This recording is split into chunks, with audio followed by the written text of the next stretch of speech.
Swayam Prabha. Digital India. Educated India.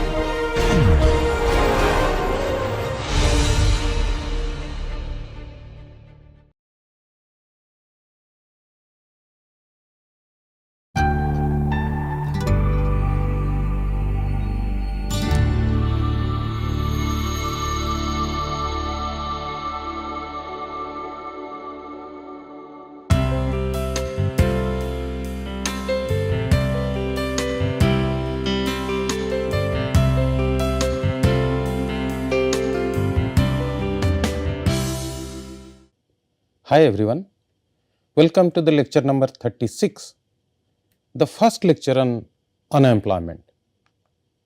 In our last lecture, we discussed about labor mobility. Labor mobility is the mechanism that labor market use to improve the allocation of workers to the farms. In our last lecture, we argued that labor mobility is driven by some fundamental factors like workers want to improve their economic situation and farms want to hire more productive workers. We also discussed about the job turnover. We discussed about the job match and we also discussed about the job turnover and the age earning profile of a worker. In this lecture, we will discuss about the problem of unemployment. We will discuss about different types of unemployment, what are the causes of unemployment and what are the consequences of unemployment. So, why some workers are unemployed? This fundamental question raises some of the thorniest issues in the field of economics. As we have seen, in a competitive equilibrium, it equates the supply of workers with the demand for workers. So, the equilibrium wage, it clears the market. And all persons, those who are looking for job, they can find a job at this equilibrium wage rate. However, this implication of equilibrium, the unemployment is widely persist and it is a widespread phenomena in the labor market across the globe. If you look at the statistics, the rate of unemployment in different countries. Here is the data. The data is from 2000 to 2023. So, over this 23 years of time, we have taken top 10 economies of the world like US, Japan, India, Great Britain, France, China, Canada, Brazil. You can see the unemployment rate, how it fluctuates over the period of time, and it ranges from, in 2023 you can see it ranges from more than 2% to 8%. And you can see different structural breaks where the unemployment is high and after that it goes down. Now you can see 2007-8 is the economic recession. Now you can see almost all the countries, they have experienced an increase in the unemployment rate. You can see another structural break during 2012-13, the European crisis. The unemployment rate you can see in some of the countries, European countries, it's high. Again you can see in 2019 to 2020, the impact of COVID-19. So, what we can see is that it is a phenomena, it is a widespread phenomena and it persists across all the countries in the world. So, it is difficult to understand the existence and the persistence of this large pool of unemployed workers in terms of the typical model of supply and demand, unless the farm pay wages that are above the equilibrium level. Now, if we consider that the demand and supply will clear the market at the market clearing wage rate, there is no unemployment. Those who want to get a job, they will get a job. So, in that case, it is very difficult to understand. It may happen that the farms pay wages that are above the equilibrium wage and there is an excess supply of labor. Sometimes it can happen that wages are sticky and cannot be driven down to the equilibrium level which adjusted with the demand and supply. So, it is difficult to understand this existence of large pool of unemployed workers in terms of typical demand and supply model. So, workers are unemployed for many reasons, and policymakers usually worry about some type of unemployment than about the other types. There are different types of unemployment. At a time, for instance, many persons are in between jobs. So, they left one job and they are finding another job. So, they have either just quit or been laid off, or they have just entered or re-entered the labor market. So, there is a continuous flux in the labor market. It takes time to learn about and locate available job opportunities also. Therefore, even a well functioning market economy where the number of available jobs equals to the number of persons looking for the work will show some unemployment as workers search for job. Many workers seems to be unemployed not because they are in between jobs, but because of a fundamental imbalance between the supply and demand for workers. So, in this lecture we will discuss about how job search activities generate unemployment in a competitive economy and identifies some of the factors that can prevent the market from clearing the unemployment even after job search activities are also counted for. Economists have particularly very resourceful at creating stories of how unemployment arises in a competitive market. And each particular theory can explain certain aspects of unemployment problem in the economy. However, no single theory provides a convincing explanation why unemployment sometimes increase at a large fraction of the workforce, and why unemployment targets some group more than the others.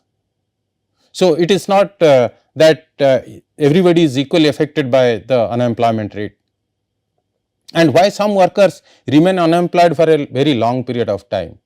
So, there is no single theory which can explain that why unemployment is there in the economy. Of course, each theory explains partially that why unemployment is there. So, unemployment can be caused by various factors. It can be structural, it can be cyclical. So, let us discuss some of the common causes that creates unemployment in the economy. First and foremost factor is the economic recession, slowdown of the economy. So, during economic downturns or the recessions, business may cut down this production, which may lead to layoff and job losses in the economy. It again reduces the consumer spending and investment, which also contributes to decrease in the demand for labor. We have seen that demand for labor is a derived demand. It is derived from the product market. So, since there is an economic recession and consumers are having less income and they are having less spending and less investment, which may lead to a decrease in the demand for the labor in the factor market, which results a high unemployment rate. Further, the technological advances may cause unemployment in the economy. As we have seen, automation and technological advancement can lead to job displacement, particularly in the industries where manual labor is being replaced by machines or softwares. It may happen that sometimes technology creates new jobs. It can also render certain skill obsolete, causing unemployment for workers who lack the necessary skill for the new roles in the production process or in the factor market. So, technological advancement plays a significant role in creating unemployment in the economy sometimes. Further, in 21st century, almost all the economies are living in a globalized environment. So, increased international trade and outsourcing can impact the domestic industries, which may lead to job losses in the sectors that face competition from cheaper outsourced labor, overseas labor. So, globalization can also result in shift in the production and employment patterns, causing a structural unemployment in certain regions or industries. Further, mismatch of skills can lead to certain amount of unemployment in the economy. Structural unemployment occurs when there is a mismatch between skills or qualifications of available workers and the requirement of available jobs. So, the rapid changes in the technology and industry demand can leave workers with an outdated skill and making it difficult for them to find a suitable job in the labor market. Further, certain institutional factors also responsible to create certain amount of unemployment in the economy, like minimum wage laws, labor market regulations. So, minimum wage laws and strict labor market regulation can influence employment levels by increasing the cost of hiring and potentially leading to job losses in the labor market. It happens particularly for the low skilled workers or the industries with narrow profit margins. So, institutional factors plays sometimes significant role in having some amount of unemployment in the economy. Further, the demographic structure of the economy plays a significant role in determining unemployment, like population growth, aging population and changes in the workforce participation rate that can impact significantly the labor supply and demand dynamics in the economy, which leads to fluctuation in the unemployment rate. Further, the skill, the human capital, the educational attainment and training plays a significant role in having some amount of unemployment in the economy. Well, limited access to education, vocational training or skill development programs can hinder individuals' ability to secure employment or transition to new roles in the evolving industries. So, workers have to have the training skill updated. Now, in 21st century you can see that the technology advancement is there, we are living in a globalized world. So, the worker has to compete, therefore, he has to upgrade his skill. There is limited access to education and vocational training and the skill development programs that will lead to unemployment in the labor market. So, addressing unemployment often requires a multifaceted approach that combines macroeconomic policies to stimulate economic growth, targeted intervention to the skill mismatches, social safety nets to support the displaced workers during the period of job loss or the transition. So, it requires intervention from different dimensions. Now, when we define unemployment, unemployment refers to the situation where the individuals who are willing and able to work, but they are unable to find employment despite of actively seeking for it. So, they are available for job, but they are not finding job. So, it is a key economic indicator that reflects the state of the labor market in the economy. There are several types of unemployment. As we have seen, the labor market is in a constant flux. Some workers quit their jobs, other workers are laid off, some firms are cutting back, other firms are expanding. New workers entering to the market after completing their education and other workers they are going out with some retirements. So, at any time, therefore, many workers are in between jobs. If workers looking for jobs and the firms looking for workers could find each other immediately, then there would be no unemployment. But it takes time. It does not happen the way it happens in an auction market. There is a lag in the labor market. The adjustment does not happen quickly. So, when we talk about different types of unemployment, one type of unemployment is the frictional unemployment. Frictional unemployment is the unemployment, it is the worker is in between jobs. This type of unemployment occurs when individuals are in the process of transitioning between jobs or entering the workforce for the first time. So, it is often temporary and occurs due to the factors like job search, relocation or entry level positions. So, the existence of frictional unemployment does not suggest that there is a fundamental structural problem in the economy, such as imbalance between the number of workers looking for work and the number of jobs available in the market. As a result, the frictional unemployment is not viewed with a very alarming situation by the policymakers. By its very nature, frictional unemployment leads to a short term unemployment spell. However, this frictional unemployment is productive because the search activities of the workers and the farm improves the allocation of the resources in the economy. They keep on searching until and unless they find their next best alternative. The workers, they find their marginal productivity is high.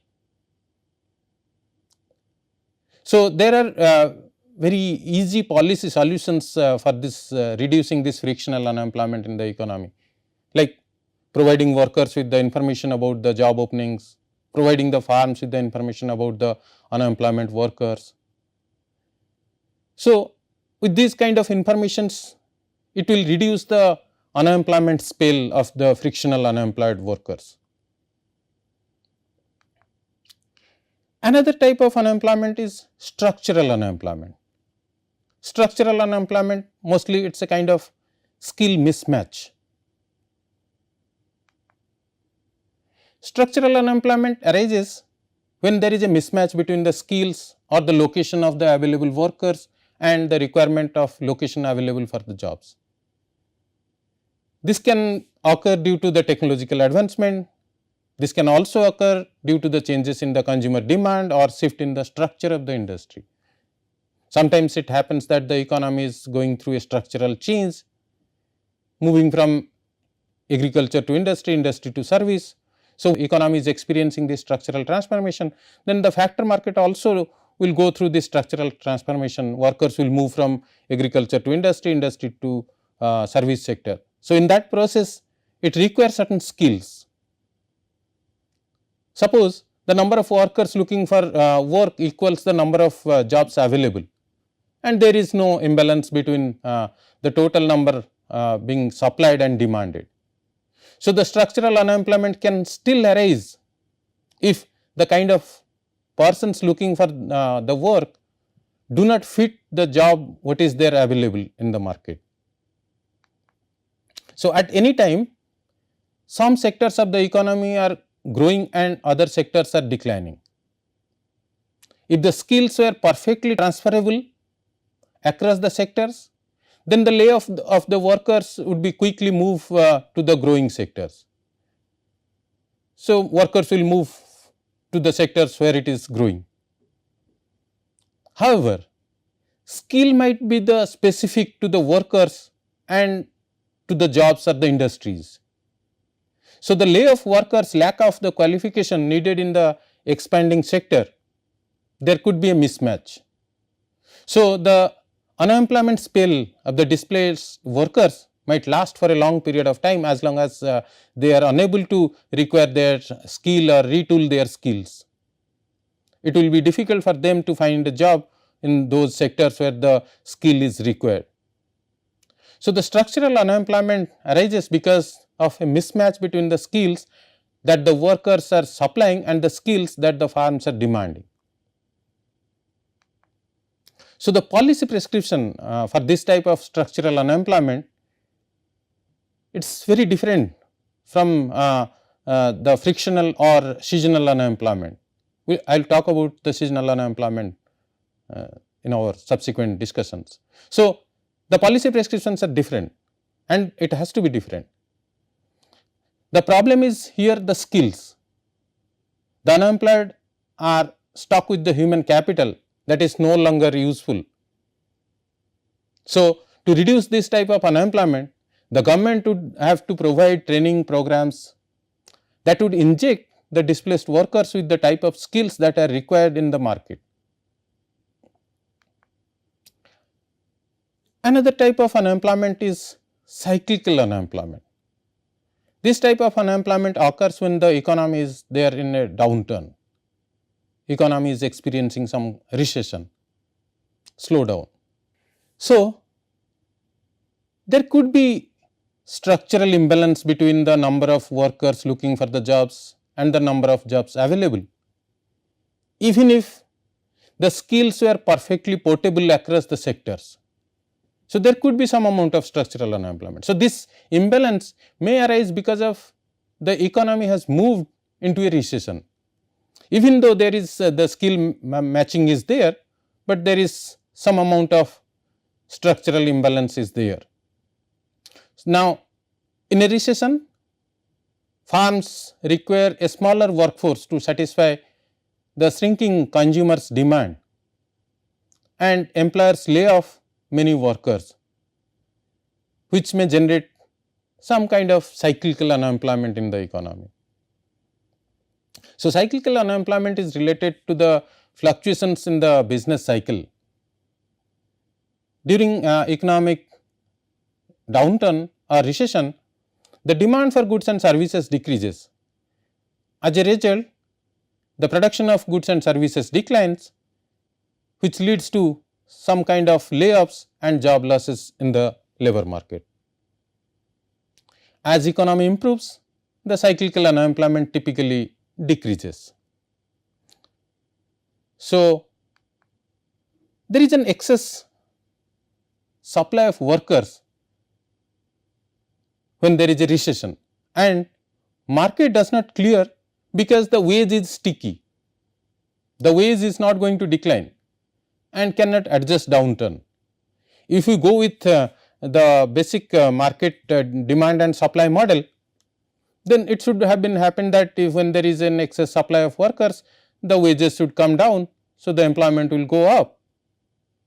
That does not happen smoothly in a labor market because the wages are sticky. Once the wages goes up, it is very difficult to come down because there are certain factors which influence this sticky wage theory. We have already seen that union mandate wages increases or the government imposed minimum wages that introduce rigidity in the wages. That prevents the market clearing. So, economists have developed a number of models that can generate this sticky wage theory and unemployment even in absence of minimum wage. So, even if there is these institutional barriers are not there, still the wage is sticky in the short run. So, the policy prescription for this cyclical unemployment have little to do with helping the workers to find jobs or with retooling workers' skill. To reduce this type of unemployment, the government will have to stimulate the aggregate demand in the economy, which will re-establish the market equilibrium at the sticky wage level. Another type of unemployment is seasonal unemployment. Workers find unemployed at a particular season of the year. Seasonal unemployment occurs when the individuals are temporarily out of work due to the seasonal fluctuations in the demand for certain industries or occupations. For example, the agricultural workers may experience unemployment during the off seasons. So, the spell of seasonal unemployment are usually very predictable. We can predict that at certain point of time these workers are going to be unemployed.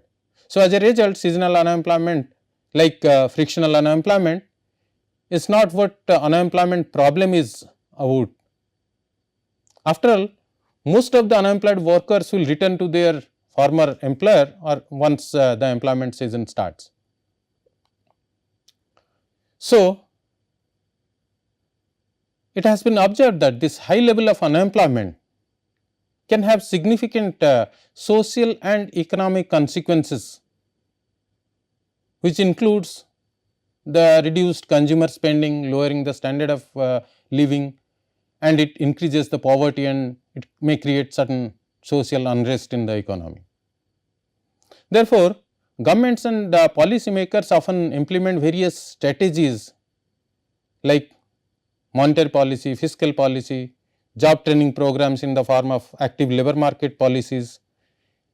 Sometimes they go for unemployment benefits to mitigate this negative effect of unemployment and to stimulate job creation in the economy.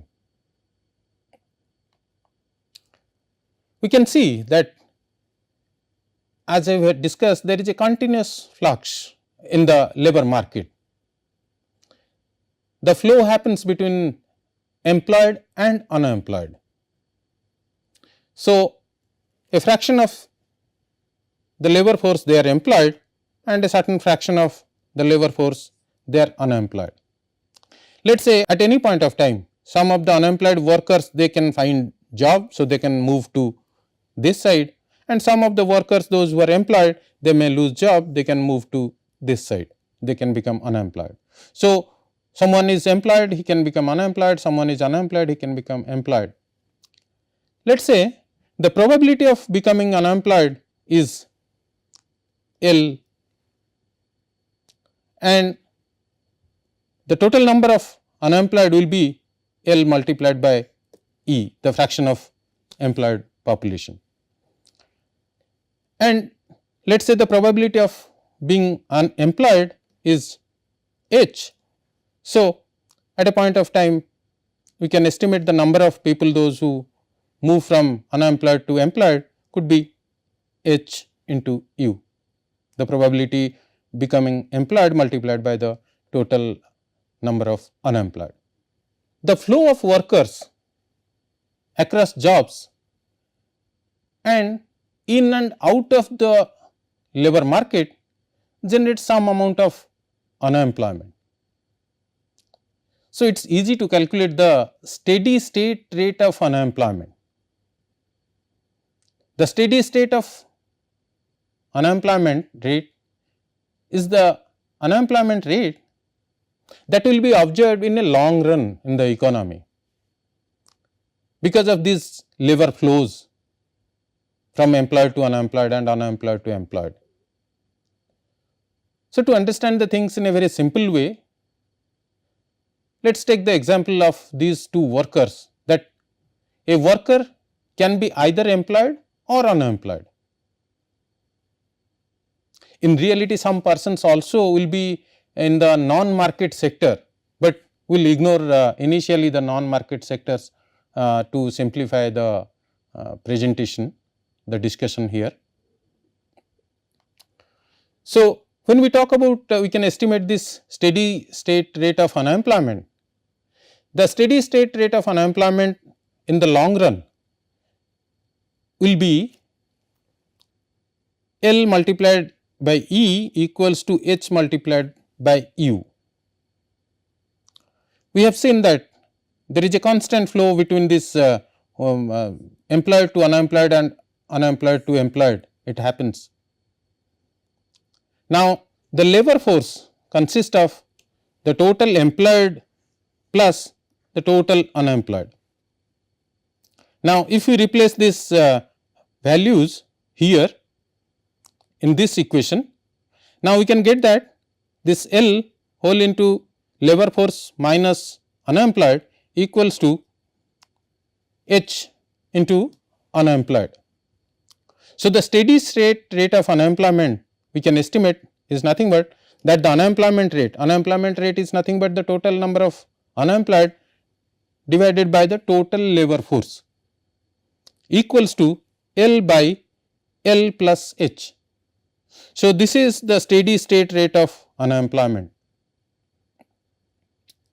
This steady state rate of unemployment sometimes called as the natural rate of unemployment, we will discuss about it.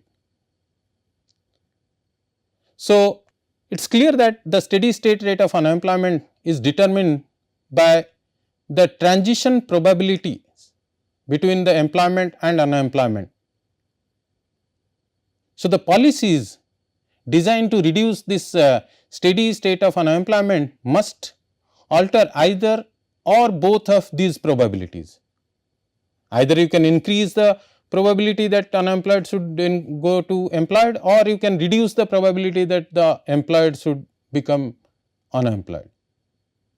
Let us give an example. Suppose the probability that employed workers lose their job in any given month, let us say it is 0.01. It implies that the average job lasts for 100 months. Suppose let us take the probability that unemployed workers find work in any given month is 0.10, which implies that the average unemployment spell lasts for 10 months only. So, the steady state rate of unemployment in the economy is 9.1%. We have calculated it just like 0.01 divided by 0.01 plus 0.10. So, the steady state rate of unemployment is estimated in this case is 9.1%. So, the example we discussed shows that the unemployment rate is smaller when the jobs are more stable and larger when the unemployment spell lasts for a long period of time. We can say in a different word that the two key factors determine the unemployment rate. One is the incidence of unemployment, that is the likelihood that an employed worker loses his job, and the duration of unemployment spell, which is equals to 1 by h. So, the steady state rate of unemployment which we derived in the equation is sometimes called as the natural rate of unemployment. The unemployment has several consequences within the labor market. It affects both workers as well as the employers. Let us discuss some of the key consequences of this labor market. First and foremost consequence is that it decreases the wages. High level of unemployment can lead to downward pressure on the wages as the employers have a large pool of job seekers. Now, this can result in reducing the bargaining power of the workers and lowers the wage rate, particularly for those in the industries with excess labor supply. Further, high level of unemployment can lead to underemployment in the economy. So, underemployment occurs when the individuals are working in jobs that are below their skill level or the part time jobs, when they are desired that they should work in a full time employment. So, this can lead to reduced income and job satisfaction of the workers. Further, high level of unemployment may create some kind of skill erosion. A prolonged unemployment can lead to the erosion of skills and the work experience for the individuals who are out of work for a long period of time. So, this can make it more difficult for the unemployed workers to re-enter into the labor market or the transition to the new career. So, it may lead to a cycle of unemployment and underemployment in the economy. Further, the unemployment can increase the skill mismatch. High level of unemployment can amplify the skill mismatch within the labor market, where there is a disconnect between the skills and the employers and it needed to be improved. But unemployment will create certain space that where the skill mismatch will increase. So, this kind of results will increase the structural unemployment in the economy, where the individuals may struggle to find unemployment in the industries or occupations where the high demand for certain skills are required. Further, it may distort the labor market. It will create some kind of scares in the labor market. So, the prolonged period of unemployment, particularly for young or inexperienced workers, can lead to long term negative effects on their career prospects and also on their earning potentials. So, this phenomena known as labor market scaring, and that can result and it can damage to the individual's employability and economic well-being. Further, unemployment will reduce labor force participation.